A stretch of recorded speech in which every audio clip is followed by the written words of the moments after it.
विश्वासामध्ये वाढत करत आहोत. आपण मागच्या 3 एपिसोड मध्ये एक प्रामुख्याने 3 महत्वाच्या गोष्टी पाहिलेल्या आहेत. मी त्याची थोडीशी एक उजळणी करू इच्छित आहे. पहिल्यांदा आम्ही पाहिलं प्रभू येशूने प्रार्थना केली आणि चमत्कार घडला, साक्ष घडली, त्या ठिकाणी उत्तर मिळालं. एलियाने प्रार्थना केली, त्या ठिकाणी 3.5 वर्ष पाऊस जो बंद पडला होता तो चालू झाला. पौल आणि सिला, मागच्या भागामध्ये आम्ही पाहिलं पौल आणि सिला यांनी प्रार्थना केली, त्यांच्या बेड्या तुटल्या, ते तुरुंगाचे पाय हल्ले, त्याचप्रमाणे साखळदंड तुटले, त्याचप्रमाणे सुवार्ता ऐकण्यात आली. त्या अधिकाऱ्याने पश्चाताप केला, त्याला त्याच्या घरी नेलं, संपूर्ण घराण्याचं तारण झालं, त्याने बॅप्टिझम घेतला. म्हणजे प्रार्थना केल्यानंतर काय काय गोष्टी घडतात या सर्व गोष्टी आम्ही पाहिलेल्या आहेत. आज पुन्हा एक वार दुसऱ्या भागामध्ये आम्ही प्रेषितांचं कृत्य अध्याय क्रमांक 12 आणि वचन क्रमांक 5 मध्ये पाहणार आहोत. आता या ठिकाणी स्वतः प्रभू येशू ख्रिस्ताने प्रार्थना केली, त्याचा सेवक एलियाने प्रार्थना केली, पौल आणि सिलाने प्रार्थना केली, या सगळ्या देवाच्या सेवकांनी प्रार्थना केल्या. पण आता मंडळी प्रार्थना करते, आता ग्रुप प्रार्थना करतो, आता चर्च प्रार्थना करते, आता एकत्र आलेले लोक प्रार्थना करतात. आणि मग प्रार्थना केल्यावर काय होतंय आज आपण पाहणार आहोत. त्यासाठी शास्त्रभाग निवडलेला आहे आपण प्रेषिताचं कृत्य अध्याय क्रमांक 12 वचन क्रमांक 5.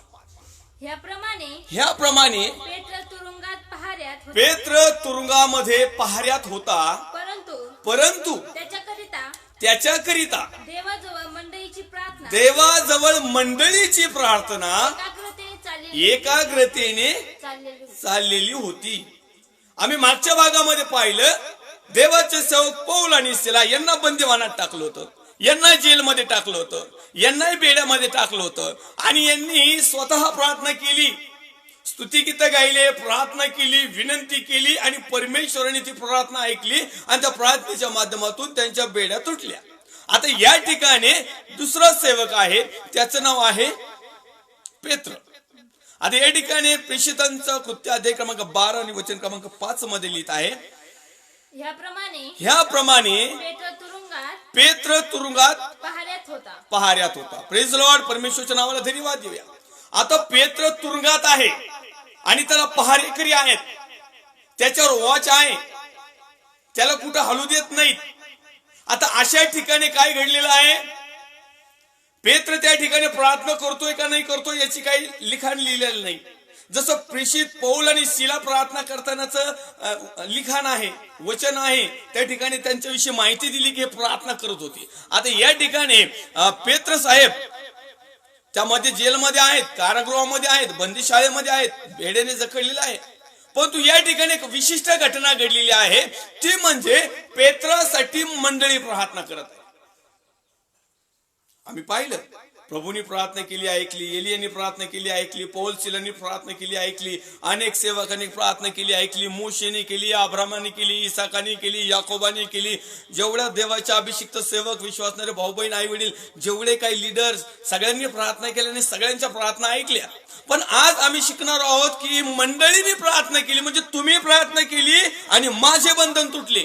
मी जर स्वतःला देवाचा सेवक समजत आहे, मी जर स्वतःला याजक समजत आहे, मी जर देवाचा अभिषिक्त समजत आहे, तर मी देखील बंधनात आहे, मी देखील जोखडात आहे. ते जोखडं वेगवेगळ्या प्रकारच्या सेवकामध्ये वेगवेगळ्या प्रकारचे बंधन आणि जोखड आहेत. काही सेवकांनी स्वतःहून तयार केलेले जोखड आहेत, काही सेवकाकडे जबरदस्तीने आलेले आहेत, काही सेवकांनी खायासाठी बंधनं जोडून घेतलेले आहेत. असे वेगवेगळे प्रकार आहेत. परंतु याजक किंवा सेवक, प्रेषित किंवा ज्याला देवाचा सेवक म्हणतात, ह्यो 100% बंधनात आज पण आहे. तिथं पेत्र सुटला, पण इथले पेत्र काही सुटत नाहीत लवकर. इथल्या पेत्रांना प्रार्थनेच्या ऐवजी बाकीच्या जर गोष्टी दिल्या का त्यांचे प्रश्न सुटतात. प्रार्थनेने यांचे प्रश्न कधीच सुटत नाही. आतापर्यंत वास्तव्य ही सध्याची लाईव्ह परिस्थिती. आता सध्याचं धार्मिक जीवन, आता सध्याचं प्रार्थनामय जीवन, आता सध्याचं साक्षीचं जीवन, आता सध्याचं उत्तराचं जीवन आणि आता सध्याचं प्रार्थनेच्या सामर्थ्याचं जीवन म्हणजे आम्हाला काहीतरी मिळावं डबल. बस, याच्या पलीकडे आमचं सामर्थ्यच नाही, याच्या पलीकडे आमची साक्षीच नाही, याच्या पलीकडे आम्हाला उत्तरही नाही. आणि आज देखील अनेक याजक वर्ग आता या ठिकाणी सेवक आहे आणि सेवक काही साधा सुद्धा नाही. पेत्र द रॉक, ज्याला खडक म्हटलं, ज्याला पीटर म्हटलं, ज्याला परमेश्वराचा प्रभू येशू ख्रिस्ताच्या वेळेस आले ना, तर शास्त्री परुषी सदुकी किंवा त्या काळचे जे लोक होते ना, आपल्या सर्वसाधारण भाषेमध्ये बोलायचं ठरलं नाही, येशू ख्रिस्ताचा उजवा हात म्हणलं तरी समजत होते. एवढा पॉवरफुल व्यक्ती आज तुरुंगामध्ये आहे, बेड्यामध्ये आहे, जोखडामध्ये आहे, पहाऱ्यामध्ये आहेत. त्याला पहारेकरी त्याला वॉच करत आहेत, त्याच्याकडे लक्ष देत आहेत. मग अशा परिस्थितीमध्ये मंडळीला कळकळ वाटली, मंडळीला उकळ्या फुटल्या, मंडळीला अशांतता झाली, मंडळी घाबरली, मंडळीला त्याच्याविषयी चिंता काळजा वाटू लागली. आणि मग मंडळीच्या लक्षात आलं की आपण काय वशिलाबाजी लावून ह्या गोष्टी पेत्राला काही तुरुंगातून आणू शकत नाही. आपण काय साक्षीदारांना बाकीचे काही वशिले किंवा मालपाणी घेऊन त्या जो अधिकारी आहेत त्याला देऊन आम्ही काही याला सोडून आणू शकत नाही. एकच नाव आहे, ज्या नावाच्या गौरवासाठी त्याचा सेवक जेलमध्ये आहे, ज्या नावाचा सत्य सुवार्ता सांगत असताना, प्रभूचं शुभवर्तमान गाजवत असताना, ज्या पेत्राला म्हणजे ज्या सेवकाला त्या बंदिशाळेत टाकलेला आहे, त्या पेत्राला सोडवण्यास एकच नाव समर्थ आहे, ते म्हणजे प्रभू येशू ख्रिस्त. आणि मग मंडळी एकत्र आली, आणि मंडळीने एकत्र आली जी प्रार्थना सुरुवात केली. आमच्याकडे मंडळी एकत्र येते त्यावेळेस भाजीला नाही, कालवणाला नाही, चपात्याच नाही, पीठच नाही, मटणच नाही, तांदूळच नाही, बस याच्यासाठीच प्रार्थना असतात. पाणी सुटण्यासाठी प्रार्थना करा, लाईट येण्यासाठी प्रार्थना करा. आमच्या घरात काहीच खायला नाही, पार आम्ही तुकड्यावारीच आलो, त्याच्यासाठी प्रार्थना. मंडळी जमली का एवढ्यासाठीच प्रार्थना. पाळक साहेब आमच्या लेकरासाठी प्रार्थना करा, तो कामालाच जात नाही, घरीच बसवतो. पाळक साहेब आमच्या जावयासाठी प्रार्थना करा. आमच्या काय सगळे दुनियातले लोक घेऊन येतात, पण देवाच्या सेवकासाठी काही मंडळी मिळून प्रार्थना करत नाही. आज देखील देवाच्या सेवकासाठी देखील माझ्या प्रिय भावांनो, बहिणींना, आईवडिलांना गरज आहे. ते देखील बंधनात आहेत, ते वेगवेगळ्या प्रकारच्या बंधनात आहे. कुणाला सुवार्ता सांगू नये म्हणून बंधन आहेत, कुणी सत्य सुवार्ता सांगतात म्हणून त्यांना बंधन आहेत. माझ्यासारख्याला तर 100% बंधन जोखलं. फक्त मी सत्य बोलू नये, मी स्पष्ट बोलू नये, मी खरं बोलू नये, मी लाईव्ह गोष्ट उजेडात आणू नये, मी इतरांच्या चुका असं समोर टाकू नये म्हणून माझ्यावर तर खूप जोखडा असतात, माझ्यावर खूप बंधन असतात, मला खूप वॉचिंग असतात. परंतु प्रभू मला समर्थ आहे. तुम्ही माझ्यासाठी प्रार्थना करा, नका करू, काही अडचण नाही. कारण मी पौल शिलासारखं जीवन जगतो. आम्ही स्वतःच प्रार्थना करतो आणि प्रभू आमचे स्वतःचेच बंधन तोडितो. परंतु काही सेवक असे देखील आहेत की ते स्वतःसाठी काही करत नाहीत, ते फक्त त्यांच्या कुटुंबासाठी लोडगोडपणा करतात. त्यांच्या बायका लेकरं व्यवस्थित राखण्यासाठी ते पाप कुकर्म किंवा जे काही तोडफोड किंवा जे काही घ्यायचं द्यायचं याच्यासाठी हटकून हे बंधनात जातात. माझे प्रिय भावांनो, बहिणींना, आईवडिलांनो, देवाच्या सेवेसाठी, देवाच्या गौरवासाठी, देवाच्या सत्य प्रचारासाठी जर देवाचा सेवक बंधनात आहे, जोखडात आहे, दबावामध्ये आहे, तणावामध्ये आहे, अशांत आहे, त्याची आर्थिक परिस्थिती गंभीर असेल, किंबहुना त्याच्याकडे मंडळी नसेल किंवा चर्च नसेल किंवा ज्याला जे काही हवं आहे त्याचे मिळण्यासाठी तुम्ही काही करू नका. तुम्ही त्याला दानपात्रही देऊ नका, देणगी देऊ नका, दशमा नका, पावत्या फाडू नका, तुम्ही त्याच्या चर्चला पण जाऊ नका, काही अडचण नाही. परंतु त्याच्यासाठी प्रार्थना करा. तुमची प्रार्थना त्याला लागणाऱ्या सर्व गरजा स्वर्गीय भांडारातून अद्भुतरित्या ते पुरवेल. तो परमेश्वर आहे, तुम्ही देऊच नका. कारण तुम्ही दिल्यावर काही उसणं मागितल्याशिवाय राहत नाही. कारण सध्या जगाची परिस्थितीच अशी, आम्ही दिलं ना मागायला मोकळे असतो. आम्ही पाळक साहेबावर थोडा तरी उपकार केला का आम्ही लगेच म्हणतो मस्त देतो आम्ही, तो काही फुकट प्रार्थना नाही करीत.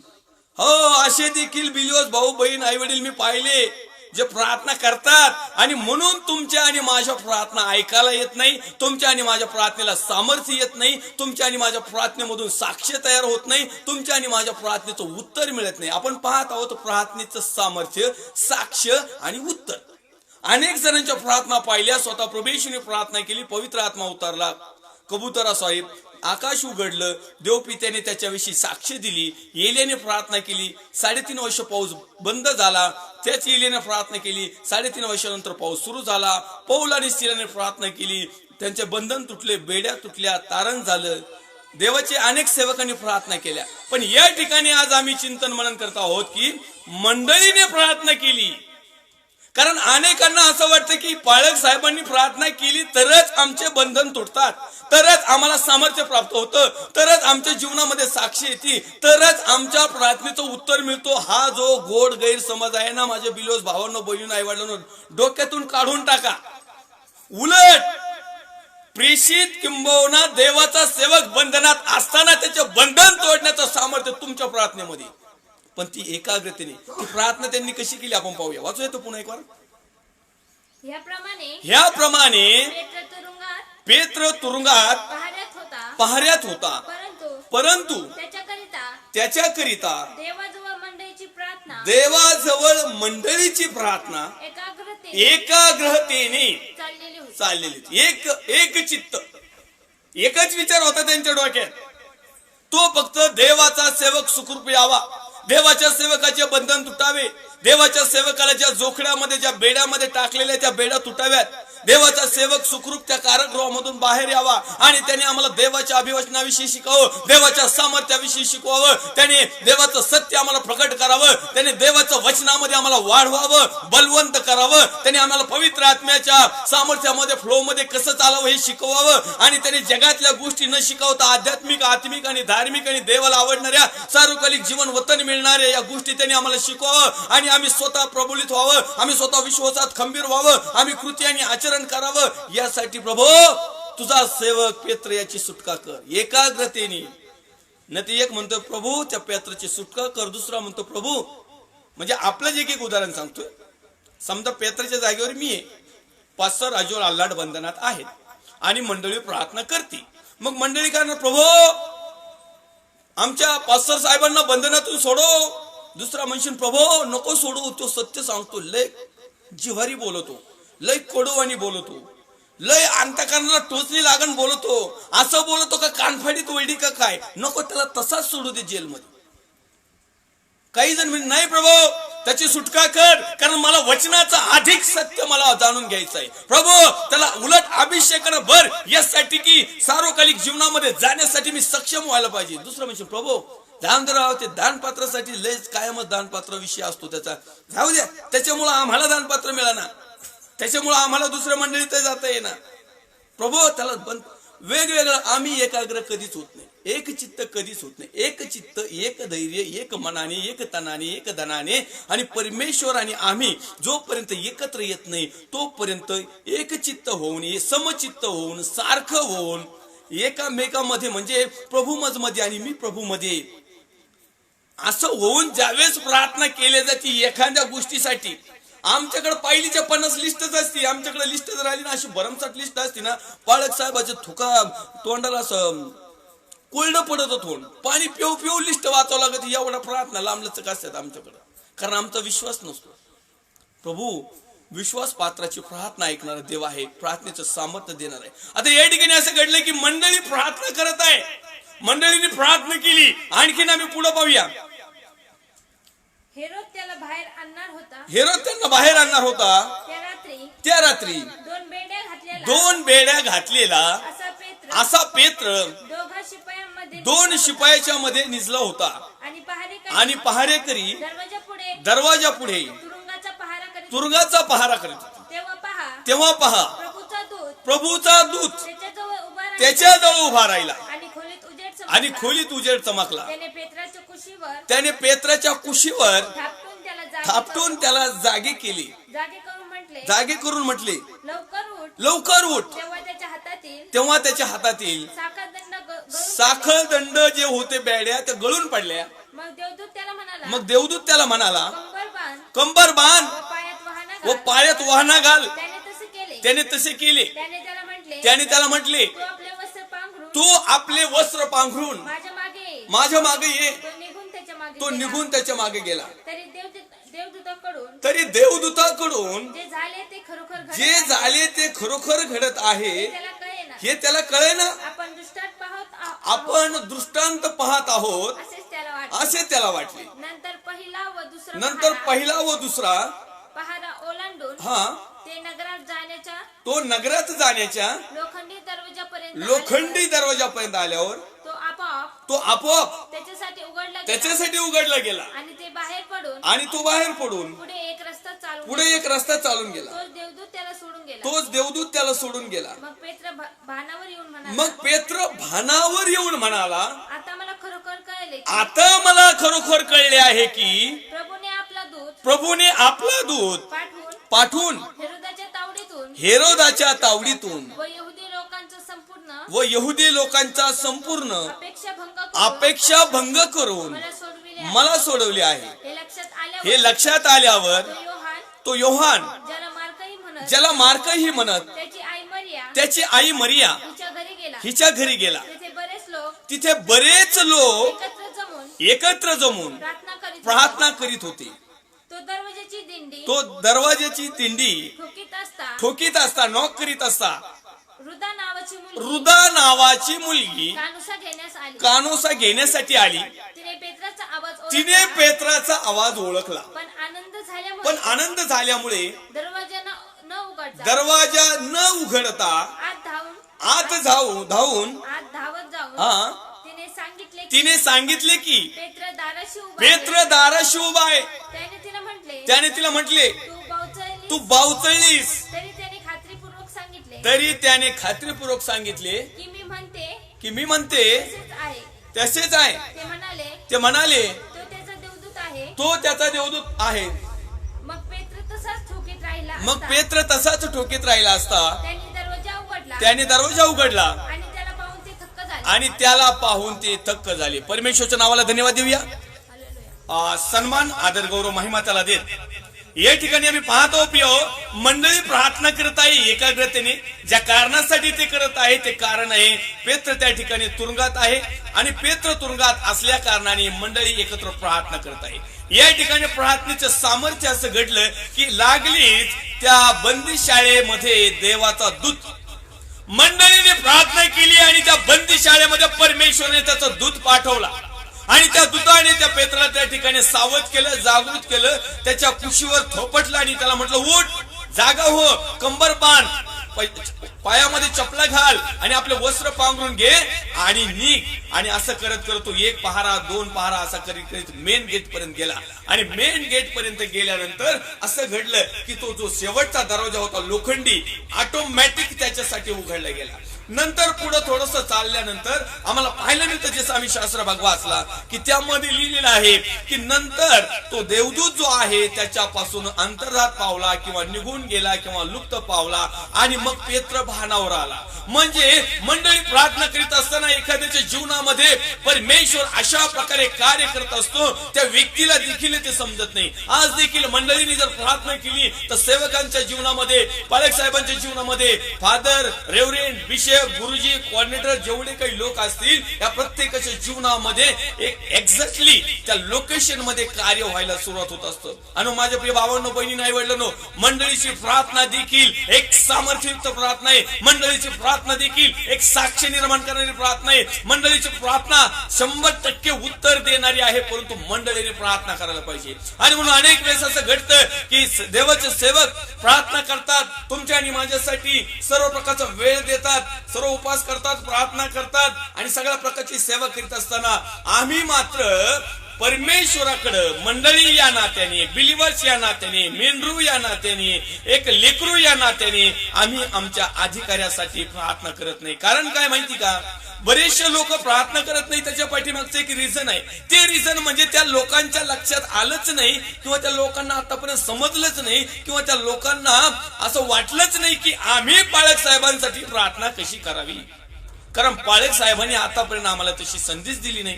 पाळक साहेबांनी आम्हाला फक्त त्यांनीच त्यांच्याच घरच्यांनीच प्रार्थना केली, बाकी मंडळींनी काय प्रार्थना केली.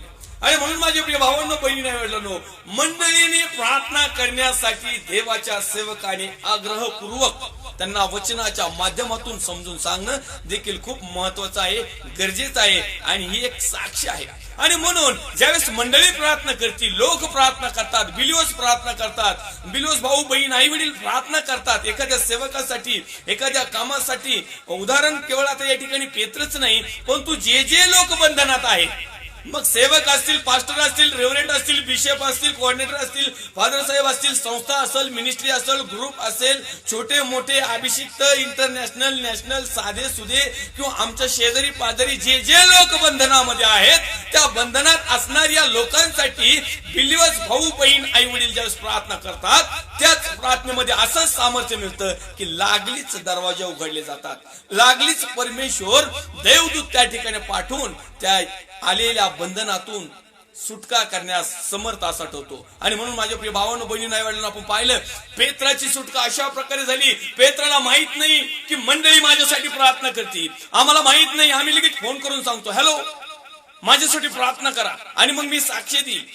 परंतु मंडळीला देवाच्या आत्म्याने शिकवले की आता प्रार्थना कशासाठी करायची, ही वेळ प्रार्थनेची आहे. म्हणजे नेमकं काय प्रार्थना करायची. कारण परमेश्वरच्या नावाचा धन्यवाद देत असताना देवाचं पवित्र वचन आम्हाला शिकवतं की आम्हाला स्वतःला माहित नाही प्रार्थना कशासाठी करायची, परंतु आत्मा अनिर्वाच्य कन्याने मध्यस्थी करतो की यथायोग्य प्रार्थना कशासाठी करायची. आणि म्हणून त्या मंडळीला आत्म्याने प्रेरणा दिली आणि मंडळीने देवाचा सेवक पेत्र जो तुरुंगामध्ये होता, पहाऱ्यामध्ये होता, जेलमध्ये होता, कारागृहामध्ये होता, ज्या लोकांच्या बेड्यामध्ये तो बांधलेला होता, त्याच्या सुटका करण्यासाठी मंडळी प्रार्थना करत आहे. आणि मंडळी प्रार्थना करत आहे पेत्राला माहित नाही. पाळक साहेबांना माहिती सुद्धा पडलं नाही की मंडळी आमच्यासाठी प्रार्थना करतात. आणि मग या पाळक साहेबांना उदाहरण तर आपण पेत्राची तुलना एखाद्या पाळक साहेबांबरोबर करू, नाहीतरी तो पाळक होतात त्याच्यात तर काय वादच नाही. कारण त्यांनी अनेक त्या ठिकाणी मंडळ्या स्थापन केलेल्या आहेत, मंडळावर धनी पण केलेलं आहे, मंडळाला शिकवलेलं आहे. पाळकपणाचे संपूर्ण गुण पेत्र साहेबांमध्ये होते. याजक, संदेष्टा, पाळक, शिक्षक, सुवार्थिक या सगळ्या गोष्टी पेत्र साहेबांमध्ये होता. पण आपल्याला समजण्यासाठी आपण पाळक साहेब म्हणू. कारण पाळक साहेब शब्द म्हटल्यानंतर असं जरा छाती चौडी होती, असं जरा काहीतरी वजन आल्यासारखं होतं. आणि नुसतं प्रेज द लॉर्ड म्हटलं ना जरा एवढं वजन वाटत नाही. पण प्रेज द लॉर्ड पाळक साहेब बास, पाळक साहेब गेले वरतीच गेले जवळजवळ निम्या स्वर्गात. हो पाळक साहेब. मग ह्या पाळक साहेबांसाठी मंडळी प्रार्थना करत आहे. आता पाळक साहेब मंडळीसाठी प्रार्थना करतात, त्या प्रार्थनेत देखील उत्तर आहे. आता मंडळी पाळक साहेबांसाठी प्रार्थना करते, त्या प्रार्थनेचं देखील उत्तर आहे. म्हणजे मला तुम्हाला सांगायचंय की प्रार्थना प्रत्येकाची ऐकण्यात येते, प्रत्येक प्रार्थनेचं उत्तर दिल्या जातं. मग त्याच्यासाठी पाळकच असावं याचे काही नवस नाही. पण तू बरेच असे लोक आहेत आम्हाला काही येत नाही काय, आणि ते काय त्याला काही लय येतंय काय, आणि तोच पाळक आहे काय मी पण बनन, आणि त्याच्यापेक्षा मला किती काही येतंय ना, बरं येतंय तिथंच बस. मग हा अभिमान, ही व्यर्थ पुरुषार्थी, ही लबाडी, हा अहमपणा, हा मीपणा, हा गर्व, अभिमान, व्यर्थ पुरुषार्थी, लबाडकी कुठल्याही पाळक साहेबांनी पाळू नये, आणि पाळकीनबाईंनी पाळू नये, त्यांच्या लेकरांनी पाळू नये, आणि जे लीडर्स असतील, जे कोणी असतील, फादर वगैरे कुणीच पाळू नये, आणि साध्या विश्वासणाऱ्यांनी देखील पाळू नये, आणि मंडळींनी पाळू नये. हे देवाचं गौरवी काम, हे देवाचं वचन. ह्या गोष्टी जर आमच्या जीवनामध्ये आला तर निश्चित अर्थाने आमची ज्यावेळेस आम्ही प्रार्थना करू त्या प्रार्थनेचं उत्तर परमेश्वर दिल्याशिवाय राहणार नाही. त्याच्यासाठी ठराविक असं काहीच नाही. आणि म्हणून मी तुम्हाला सांगितलं, येशूने प्रार्थना केली, एलियाने प्रार्थना केली, पौल आणि सिलाने प्रार्थना केली, देवाचे सेवक मोशे, अब्राहम, इसाक, याकोब जेवढे काही तेवढ्या सगळ्यांनी प्रार्थना केली. सगळ्यांच्या प्रार्थनेत सामर्थ्य होतं, सगळ्यांच्या प्रार्थनेत साक्ष होती, सगळ्यांच्या प्रार्थनेचं उत्तर मिळालं. आता मंडळीने प्रार्थना केली आणि मंडळीच्या प्रार्थनेत देखील सामर्थ्य झालं. अहो मंडळीने तर अशी प्रार्थना केली ना, असं सामर्थ्य प्राप्त झालं ना, तर परमेश्वराला स्वर्गातला दूत त्या जेलमध्ये पाठवावा लागला. मंडळीचे पॉवर बघा तुम्ही, मंडळीचा पॉवर बघा. मंडळीने ज्यावेळेस एकाग्रतेने तर एखाद्या गोष्टीसाठी जर प्रार्थना केली ना, तर त्या ठिकाणी परमेश्वराला त्या ठिकाणी स्वर्गातला देवदूत पाठवावा लागला तिथं बेड्या तोडण्यासाठी, आणि त्या अंधाऱ्या कोठडीमध्ये प्रकाश निर्माण करण्यासाठी देवदूत त्या ठिकाणी प्रकाशला. आपण तो चॅप्टर पाहिला, आता वाचला आपण शॉर्टकट मध्ये पटापटा रनिंग मध्ये, पण तिथं असं लिहिलंय की तो उतरला ना, तो आला ना, त्यावेळेस तो रूम प्रकाशमय झाला अंधाऱ्या कोठडीत.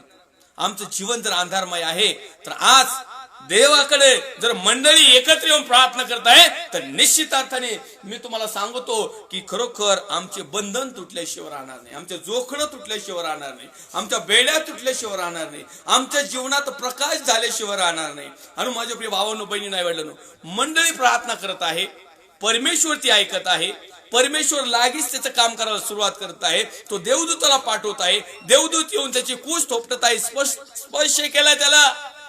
या ठिकाणी एकालाही स्पर्श केला नाही, पण मंडळी प्रार्थना करते त्याला डायरेक्ट प्रभू येशू स्पष्टरित्या. कदाचित तुमचा आणि माझा विश्वास कमी असल्यामुळं, कदाचित तुमची आणि माझी डेअरिंग कमी असल्यामुळं आम्हाला जागेत कुठंतरी असं टच करून तू त्या काम करायला त्याने सुरुवात केली.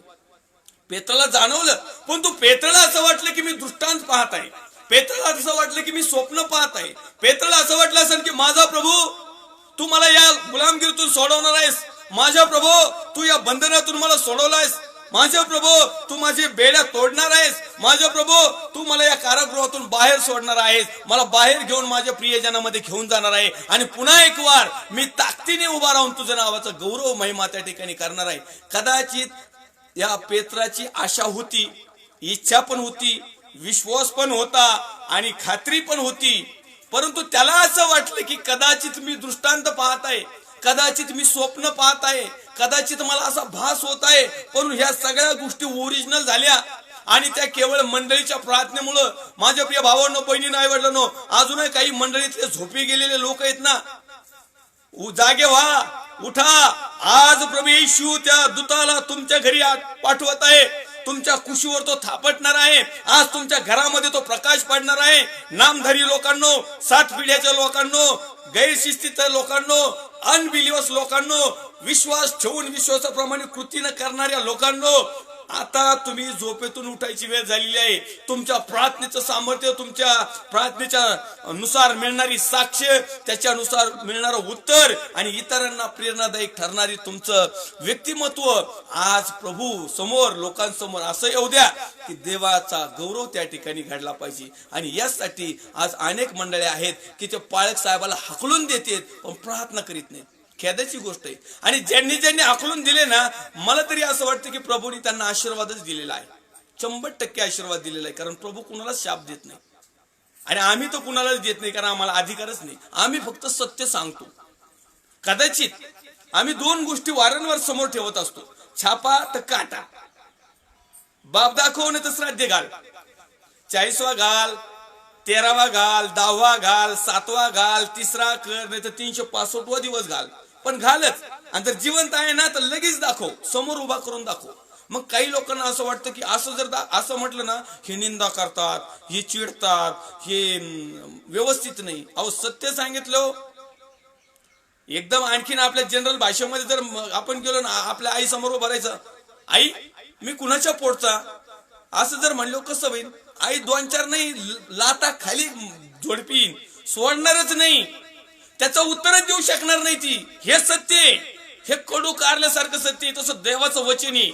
देवाचं वचन सत्य समजलं ना, समोर आलं ना, तर अनेकांना असं ज्यांचं परिवर्तन होण्याची इच्छा नाही, ज्यांना असं वाटतं की आम्ही बदलू नये, ज्यांना असं वाटतं ना आम्ही ह्याच घाणीत पडून राहावा, ज्यांना वाटतं ना नाही आम्ही करतो ती पूर्व दिशा, या लोकांना कधी पण हे वचन जडत जाणार. ते म्हणणार नाही आम्हाला जाणून बुजून हे वचन आमच्या समोर शेअरिंग करतात. अहो हे जाणून बुजून द्यायला काही तुम्ही एकटेच आहेत का? अख्खं जग पडलंय आणि अख्ख्या जगासाठी देवाचं वचन आहे. तर ही जी मंडळी आहे पेत्रासाठी प्रार्थना करीत आहे. आताची मंडळी आहे पेत्रासाठी प्रार्थना करते, पण पेत्रच लय अवघड झालाय आताचा. आताच्या पेत्राची काही गॅरंटी वॉरंटी नाही. हो, आताचे पेत्र आहेत ना, तुरुंगातून सुटतील आणि दुसरीकडे फ्लॅट घेतील, असे पेत्र आहेत. ते त्या पत्र्याच्या घराकडे नाही येणार, ते तिकडूनच इकडून फुकून जातील, तिकडे त्याचं हे करून टाकतील. पत्रे आणि त्याच्या अँगल जाळ्यान जुळ्यान सगळं चिकून टाकतील. पहिले पेत्र तसे नव्हते.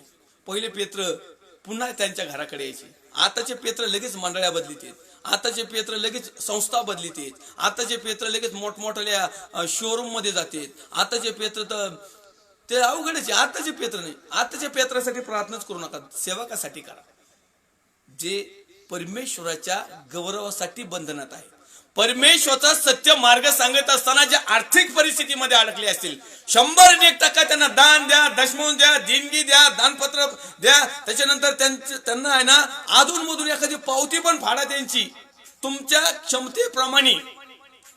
पण हे दुसरे जे आहेत ना, त्या पेत्रांसाठी काहीच करू नका, कारण त्यांना तुमच्या प्रार्थनेची गरज नाही. त्यांना तुमच्या फक्त याची गरज आहे. मंडळीने या ठिकाणी पेत्र साहेबांसाठी, पेत्र पाळक साहेबांसाठी प्रार्थना केली. पास्टर पीटर आपण म्हणू त्याला. पास्टर एक सुधारित पद्धतीत जरा थोडंसं स्टँडर्ड बोलूया, जरा थोडंसं आता जग पण सुधारलेलं आहे. आणि मग पास्टर पीटर यांच्यासाठी त्या मंडळीने प्रार्थना केलेली आहे त्या ठिकाणी. आणि मग असं घडलं की तो पीटर जे आहेत, पीटर सर ते जेलमधून बाहेर निघले. त्या पीटर सरला कळालंच नाही की खरोखर मला या बंधनातून बाहेर सुटलो काय. त्याला वाटलं की हे दृष्टांत आहे. आणि मग तो असं घडतो की त्या ठिकाणी जातो आहे. कुठं जात आहे? ज्या ठिकाणी प्रार्थना केलेली आहे, पीटर साहेब पुढे जात आहेत बंधनातून सुटल्यानंतर, ज्या ठिकाणी त्याचे प्रिय लोक आहेत, आणि मग त्या ठिकाणी गेल्यानंतर असं घडलं की त्या ठिकाणी ते लोक एकत्र येऊन पेत्रसाठीच प्रार्थना करत होते, पीटर साहेबांसाठीच प्रार्थना करत होते. त्यांची प्रार्थना दुसऱ्यासाठी नव्हती, आणि त्यांनी पण विश्वासाने प्रार्थना केली. प्रार्थना करत त्यांची प्रार्थना चालूच होती. त्यांची प्रार्थना चालू होत असताना त्या प्रार्थनेचं सामर्थ्य परमेश्वराच्या त्या गौरवी स्वर्गापर्यंत पोहोचलं. त्यांची प्रार्थना धुपाप्रमाणे परमेश्वराच्या राज्यामध्ये घुसली, आणि परमेश्वराने देवदूताला ऑर्डर केली. देवदूत लागलीच काही विलंब न करता त्या जेलमध्ये आला, आणि त्या ठिकाणी त्याला सगळं व्यवस्थित करून त्या ठिकाणी तो बाहेर घेऊन आला, आणि मग देवदूत त्या ठिकाणी निघाला. आता राहिला पीटर साहेबांचा कार्यक्रम चालू झाला. प्रार्थनेच्या सामर्थ्याने प्रार्थना धुपाप्रमाणे परमेश्वरापुढे गेली. त्यांच्या प्रार्थनेचं सामर्थ्य बघा, लागलीच लगेच ताबडतोब, आज आणि उद्या पुढच्या रविवारी 4 महिन्यांनी नाही, लगेच. आणि त्या ठिकाणी लगेच देवदूतांनी उशीर न करता ताबडतोब देवदूताला रवानगी केली. देवदूत देखील न थांबता ऑन द स्पॉटला त्या जेलमध्ये, तिथेही त्यांनी उशीर न करता लागलीच त्याचे बंधन तोडले, आणि त्याला सुखरूप त्या जेलच्या त्या पूर्ण एरियाच्या बाहेर कव्हरिंग करून त्याला आणलं, आणि त्याला सोडून दिलं. आता ड्युटी चालू झाली पेत्र साहेबांची. आता प्रार्थनेचं सामर्थ्य, आता मंडळीतले लोक प्रार्थना, आणि ज्या लोकांसाठी प्रार्थना केली पीटर साहेब, ते पीटर साहेब या लोकांची हिस्ट्री या ठिकाणी चालू झालेली आहे. आणि आम्ही पाहतो की पेत्र त्या ठिकाणी गेला, आणि त्या ठिकाणी आम्हाला पाहायला मिळतं की पेत्र तिथे गेलेला असताना दरवाजाची कडी तो ठोकायला सुरुवात केली, नॉक करायला सुरुवात केली, दरवाजा वाजवायला सुरुवात केली. तो दरवाजाची दिंडी ठोकीत असता रुदा नावाची मुलगी कानुसा घेण्यास आली. तिने पेत्राचा आवाज ओळखला, पण आनंद झाल्यामुळे दरवाजा न उघडता या ठिकाणी ज्यावेळेस त्यांनी नॉक केला त्यावेळेस आतमधून रुदा नावाची एक मुलगी बाहेर आली. बाहेर म्हणजे त्या प्रार्थनेच्या तिथून आली दरवाजापर्यंत, आणि पेत्र आवाज देत होता. पेत्राचा आवाज तिने ओळखला.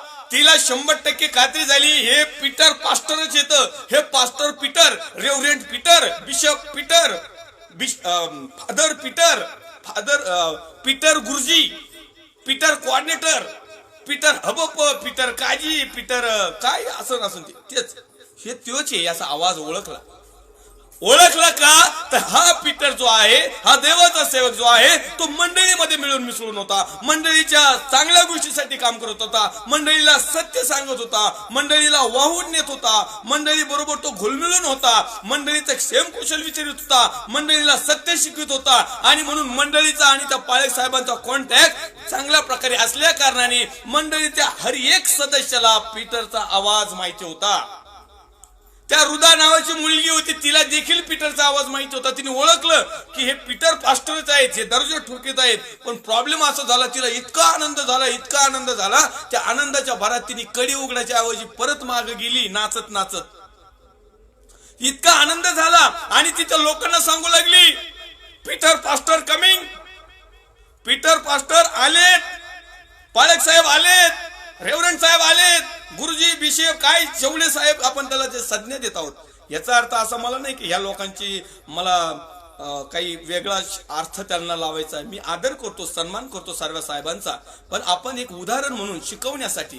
कारण पेत्र जो आहे ना, तो देवाचा शिष्य आहे, आणि तो हाय लेवल आहे. तर काही लोक तर म्हणतात, मला असं ऐकण्यात आलेलं आहे की पहिले जे पोप साहेब होते ना, हे पेत्रच, पहिलं म्हणजे हे पेत्र जे आहेत ना, हे पहिले पोप साहेब, असं मी ऐकलं. आता मला डिटेल नाही माहित, आपला विषय नाही तो. म्हणजे इथपर्यंत त्याची हे होती. तर माझ्या प्रिय भावांना, बहिणी नाही वाटलं नो, त्या मुलीला इतका काही आनंद झाला, आणि त्या आनंदाच्या भारामध्ये ती जात आहे, आणि त्या लोकांना सांगत आहे, पेत्र दाराशी उभा आहे.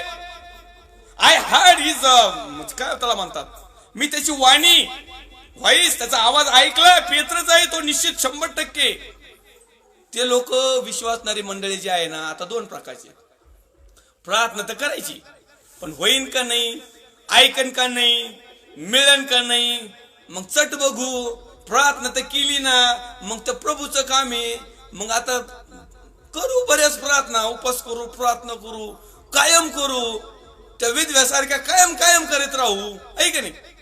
पण मंडळीचा विश्वास कसा पाहिजे, प्रार्थना केली आणि त्यांनी ऐकली, प्रत्येक विश्वासणाऱ्याचा आता मंडळीत जाऊ द्या, परंतु वैयक्तिकरित्या आम्ही ज्या वेळेस प्रभू येशू ख्रिस्ताच्या नावामध्ये प्रार्थना करतो ना, ती प्रार्थना परमेश्वर ऐकतो आणि 100% ऐकतोच. परंतु आमचा विश्वास तितका नसतो.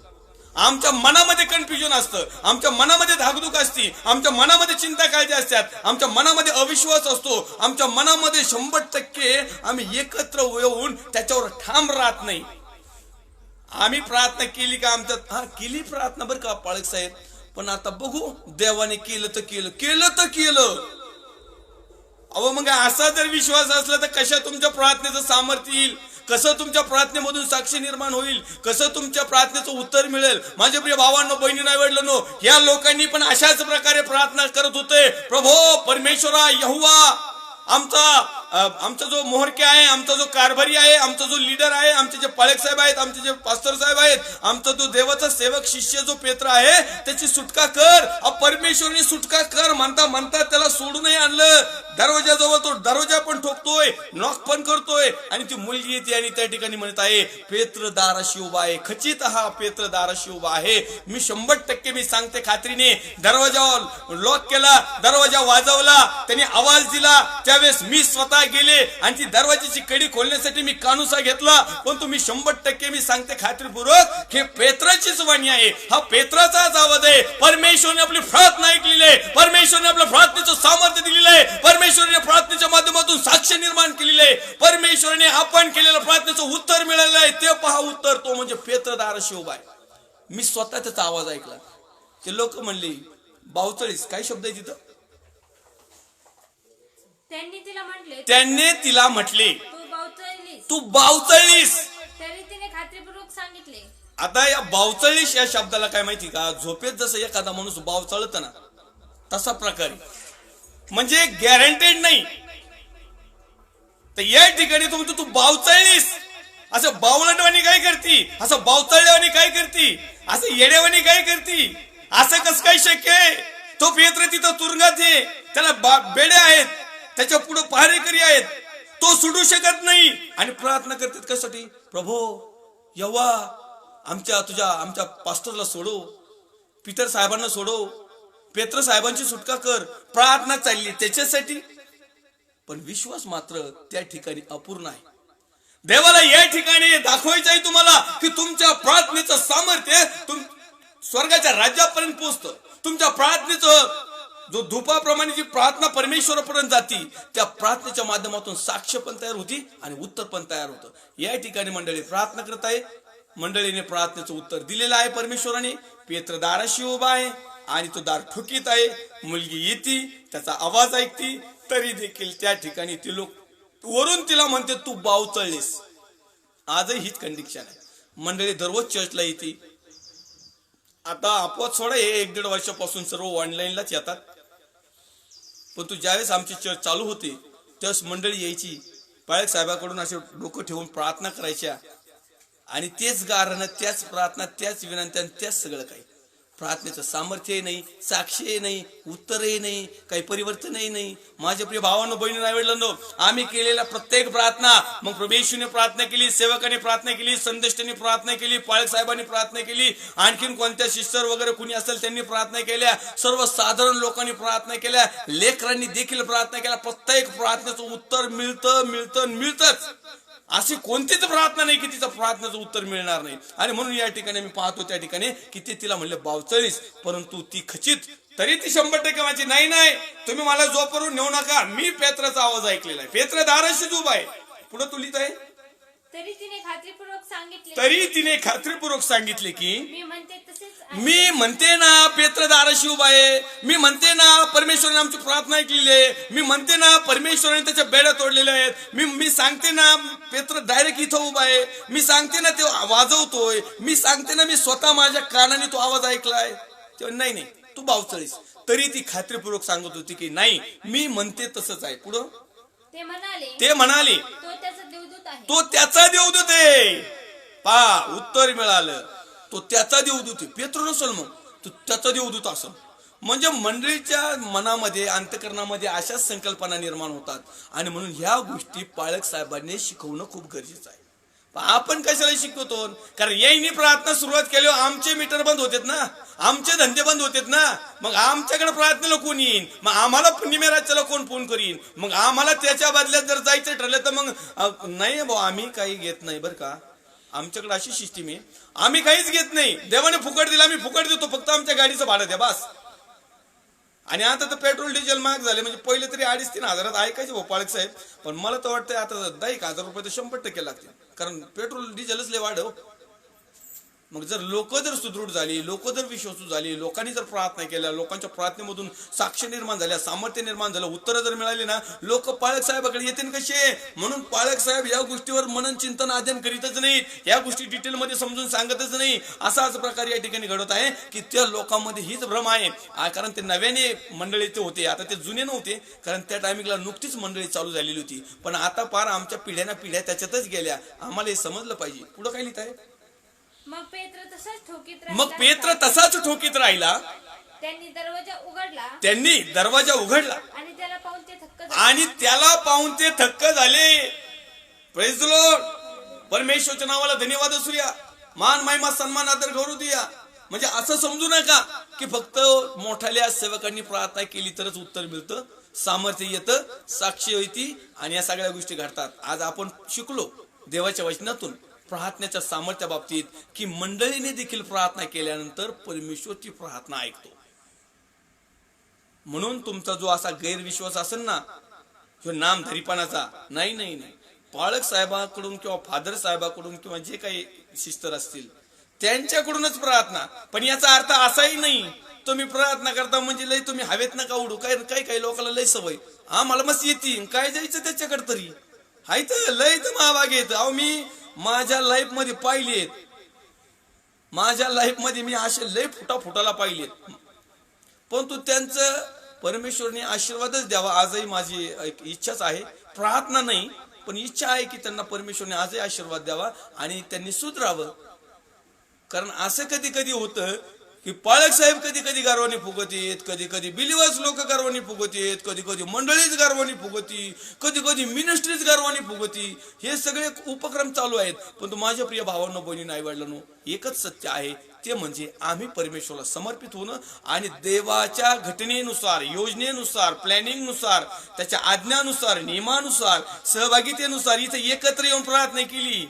एकटी घरात नव्हती बोंबलत. याचा अर्थ असा नाही का एकट्याने प्रार्थना नाही, वैयक्तिक तुम्ही घरबंद करून प्रार्थना करा, पण याचा अर्थ मंडळीने प्रार्थना केली म्हणजे आम्ही सहभागितेमध्ये यावं. ही देखील एक शुभवर्तमान आहे. आम्ही आमच्याच मनाचा ताठरपणा, आमच्याच मनाचा स्वाभिमान न राखून ठेवता आम्ही मंडळीमध्ये यावं. आणि मंडळीमध्ये आलो आपलाच एकट्याचा लय उदो नाही, झेंडावर नाही करायचा लय मोठा. असताल थोडेफार श्रीमंत, पण बाकीचे गरीब जर तुमच्या मंडळीत असले तर त्यांना एवढंही काही चिंकरू नका. कारण देवाला काय शिके नाही, तो गरीब एका रातोरात लक्ष्मी लॉटरी जर लागली ना त्याची कधी रातोरात 5 स्टार हॉटेल खरेदी करेन आणि तुम्हाला तिथं भांडे घासायला ठेवीन. ज्यांना वाटतं ना मी श्रीमंत आहे, सांगता येत नाही.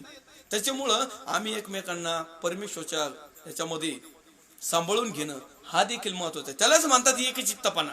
मग एकचित्तपणा प्रार्थनेमध्ये असावा, स्तुतिस्तवनामध्ये असावा, आराधनेमध्ये असावा, वचनामध्ये असावा, वागण्यामध्ये असावा, बोलण्यामध्ये असावा, चर्चमध्ये असावा, लाईव्ह जीवनामध्ये असावा, सांसारिक जीवनामध्ये असावा, जगातल्या जीवनामध्ये असावा. सगळ्या प्रकारामध्ये ज्यावेळेस आम्ही एकचित्तपणा येऊ आणि त्या एकचित्तपणातून केलेली जी प्रार्थना असेल तिची साक्ष, तिचं उत्तर 100% मिळाल्याशिवाय राहणार नाही. परमेश्वरच्या नावाला धन्यवाद. आपला वेळ झालेला, आपल्याला या ठिकाणी थांबावं लागेल. उलट आपण जवळजवळ 5 ते 7 मिनिटं उशीर झालेला आहे. पुन्हा एक वार मी पास्टर राजू आलाट, अहमदनगर मधून, जिवंत हंगामाचं मंदिर, पोलीस मुख्यालय, अहमदनगर, मिशन सत्यवचन, रविवारची ऑनलाईन भक्तीमध्ये पुन्हा एक वार तुमचे हार्दिक अभिनंदन करतो, तुमचे आभार देखील मानतो. येऊया छोटीशी प्रार्थना करूया. पवित्र थोर सेनाधीश दे बापा, आज आम्ही शिकलेलो आहोत प्रभू येशूच्या नावामध्ये की मंडळीने केलेली प्रार्थना प्रिय प्रभू येशू ती कार्य करण्यास प्रबळ आहे. त्या ठिकाणी पेत्रांचे बंधन तुटले, म्हणजे सेवकाचं बंधन तुटलं. आज जितकेही सेवक बंधनामध्ये असतील प्रभू येशूच्या नावात मंडळीने विश्वासाने एकचित्ताने प्रार्थना करावी अशी तू कृपा कर. परंतु प्रिय प्रभू येशू, या आर्थिक मंदीमध्ये, या लॉकडाऊनच्या काळस्थितीमध्ये, या आणीबाणीच्या काळामध्ये, या चर्च बंद असल्या कारणाने प्रिय प्रभू येशू तुझे लोक एकत्र येऊ शकत नाही. तरी देखील ज्या ज्या घरामध्ये ते असतील, प्रार्थना करीत असतील, त्या घरातून का होईना आम्ही कुठेही असो, परंतु आमचं मन, आमचं चित्त, आमचे विचार, आमचा विश्वास, आमचं वागणं उठणं बसणं सर्वांचं सारखं असावं, जे तुझ्यामध्ये एक असावं. म्हणजे आम्ही कुठेही जरी असलो तरी एकत्रित येऊनच प्रार्थना केल्यासारखं प्रदर्शन व्हावं, अशी तू कृपा कर. ज्या ज्या ठिकाणी तुझे सेवक अडचणीत असतील त्यांना तू बंधनातून सोडव. मंडळीला आशीर्वादित कर. माझं टोटली नेटवर्क आम्ही तुझ्या पवित्र हातामध्ये देतो. लाईव्ह सेशनला जुळलेले सर्व देवाचे अभिषिक्त सेवक सेविका, विश्वसणारे भाऊ बहीण आई वडील, या प्रत्येकाला तुझ्या पवित्र हातामध्ये घे. आमच्या चर्चच्या बाबतीत जे काही बंधन जोखलं, अडचणी असतील, समस्या असतील, प्रभू येशूच्या नावात त्या सुटल्या जाऊ दे. आणि आम्ही एकत्र येऊन तुझ्या नावाचा महिमा आणि गौरव करावा. आणि तू आमच्या प्रार्थनेचं उत्तर द्यावं, साक्ष निर्माण करावी. आणि आमच्या प्रार्थनेमधून सामर्थ्य व्हावं आणि इतरांना ते प्रेरणादायी व्हावं, अशी देखील कृपा कर. आदर, गौरव, सन्मान तुला देत ख्रिस्त येशू जो होता, जो आहे, जो येणार आहे, तर पवित्र प्रभू येशू ख्रिस्ताच्या प्रेमळ आणि सामर्थ्यवान नावात मागतो, स्वर्गीय पित्या तू आई. आमेन. प्रभू येशू रक्त की जय. प्रभू येशू रक्त की जय. प्रभू येशू रक्ताचा जय जयकार असो. Amen, amen, amen. Praise the Lord. Thank you. God bless you.